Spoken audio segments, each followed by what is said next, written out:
유선희 여사님은 올해로 75세가 되셨습니다.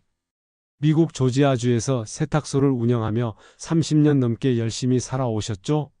세 아이를 다 키워 대학까지 보냈고 지금은 은퇴해서 조용한 시골 마을에 살고 계십니다. 하지만 은퇴 후 몇 년이 지나면서 걱정이 하나둘 생기기 시작했습니다. 몸이 자꾸 예전 같지 않고 무릎 통증도 심해졌습니다. 그럴 때마다 병원을 가야 하는데 비용이 만만치 않습니다.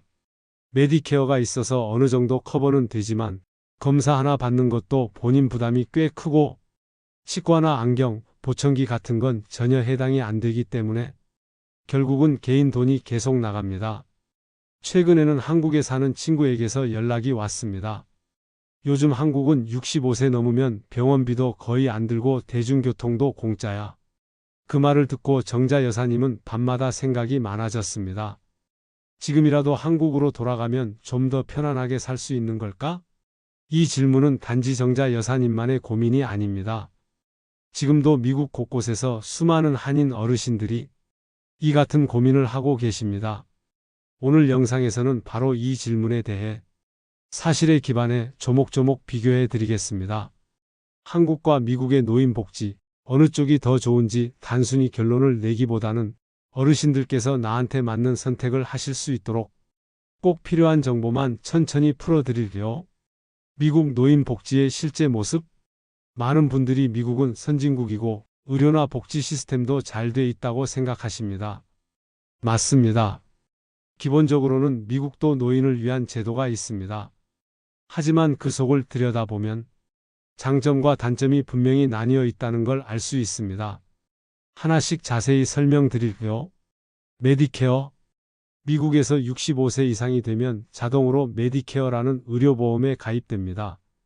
이건 국가가 운영하는 공공의료보험이고 크게 네 가지로 나뉩니다. 파트 A 입원보험. 병원에 입원할 때 기본적인 비용을 커버합니다. 대부분은 보험료가 없습니다.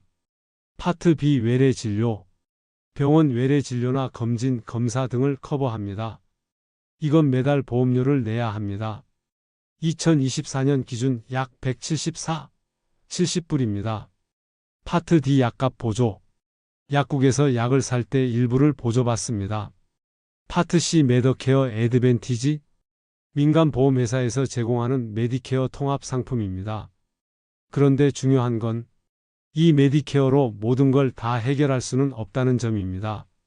치과 치료는 안 됩니다. 보청기도 지원 안 됩니다.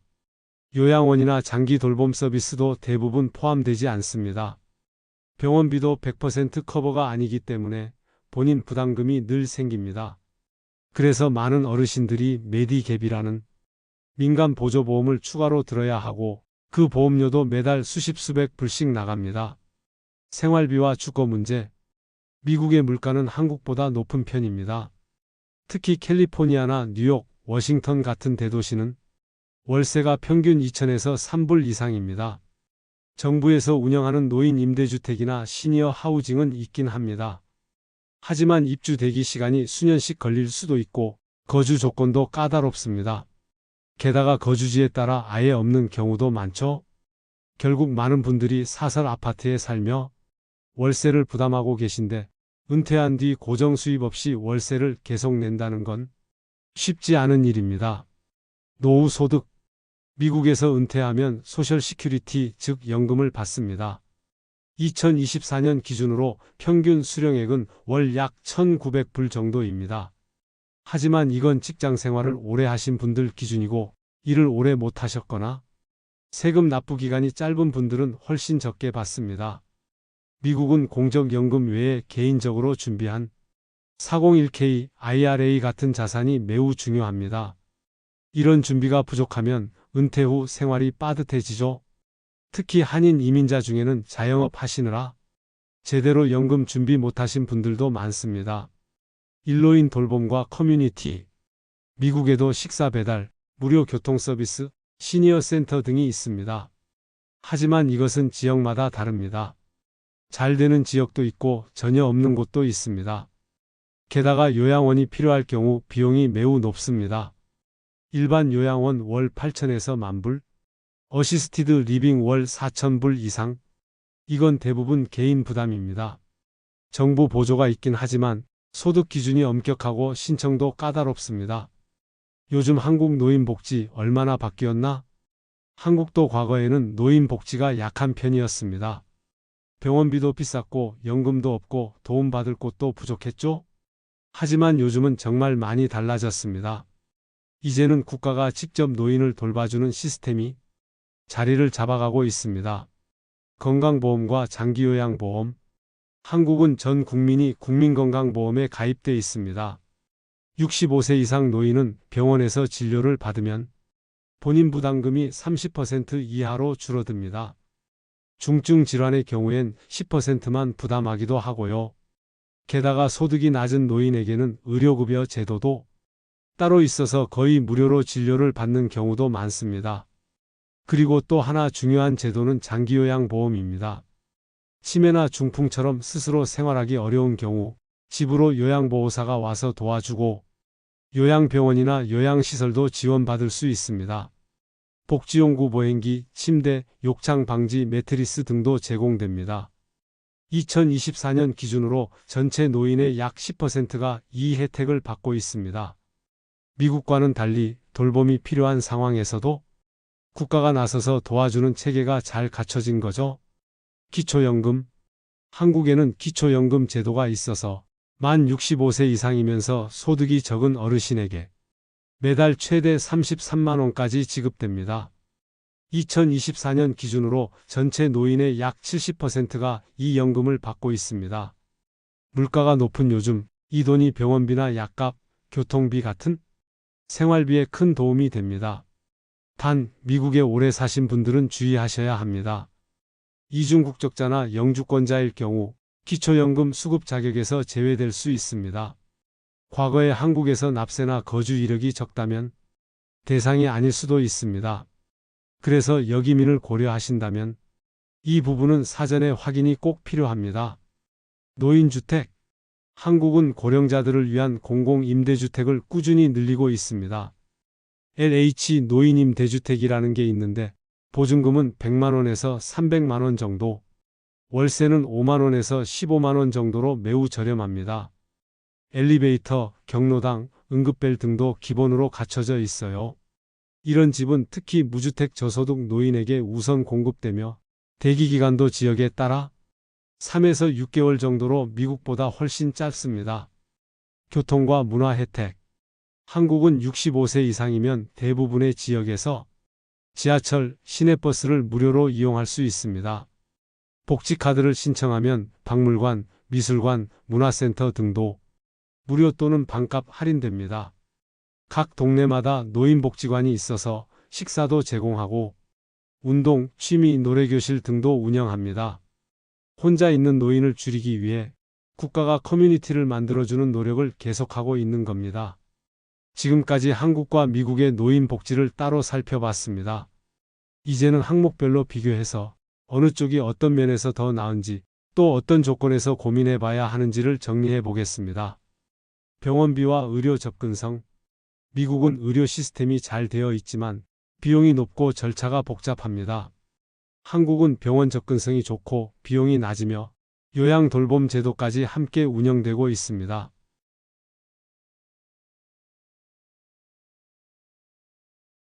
노후 소득과 연금.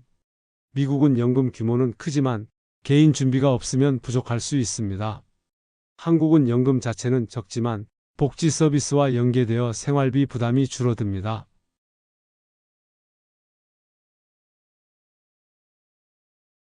주거 문제. 미국은 주거 안정이 어려운 편이며 한국은 국가가 저렴한 노인 주택을 공급하는 시스템이 마련되어 있습니다.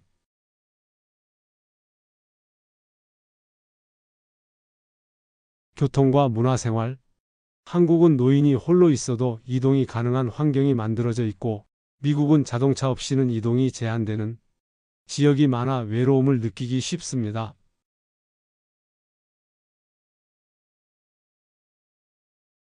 복지에도 느낌이 있다. 지금까지는 숫자와 제도를 비교해 봤습니다. 그런데 정말 중요한 건 느낌, 즉 체감 복지입니다. 어르신들이 직접 살아보며 느끼는 편안함, 안정감, 외로움의 정도 같은 것들이죠. 각 나라 복지의 수준보다 그걸 어떻게 체험하는가가 훨씬 중요할 수도 있습니다. 미국에서의 체감 자유롭지만 외롭다. 미국에 오래 사신 어르신들은 이런 말을 자주 하십니다. 좋긴 해요. 공기 좋고 집도 넓고 메디케어도 있으니까. 근데 응급 상황에 혼자 있을 때 진짜 무섭더라고요. 병원 가려면 예약하고 통역 필요. 자녀와 멀리 떨어져 있는 경우 많음. 주변 이웃과도 깊은 교류가 어려움. 자동차 없으면 생활이 매우 불편. 물론 자유롭고 조용한 생활을 원하시는 분께는 좋은 환경이지만 고립감이 크게 다가오는 경우도 많습니다. 한국에서의 체감 복잡하지만 든든하다. 한국은 인구 밀도가 높고 일상이 조금 바쁘고 시끄럽다는 느낌이 들 수 있습니다. 하지만 또 이런 장점도 있죠. 동네 병원이 가까이 있어 바로 진료 가능. 복지관에서 밥 먹고 노래 부르며 사람들과 교류. 요양 등급이 나오면 집으로 돌봄 서비스 제공. 문화 강좌, 스마트폰 교육, 치매 예방 프로그램 다양. 한국의 복지는 혼자 두지 않으려는 복지입니다. 조용한 여유보단 적극적인 돌봄과 접근성에 더 강한 특징이 있습니다. 실제 어르신들의 이야기. 미국 거주 68세 김명자 여사님. 미국은 너무 넓고 조용해서 좋아요. 근데 몸이 아플 땐 정말 불안해요. 주변에 물어볼 사람도 없고 응급실 가도 통역기 돌려야 하니까 답답하죠. 한국 거주 72세 박재윤 어르신. 한국은 좋은데 나이 들면 복잡한 게 많아요. 무슨 신청서가 그렇게 많은지 혼자 하려면 어렵더라고요. 그래도 병원 가깝고 복지관에서 밥 주니까 그건 참 좋아요. 어디가 낫냐고요? 정답은 당신에게 맞는 곳입니다. 이제 질문으로 돌아가 봅시다. 한국이 더 나을까? 미국이 더 나을까?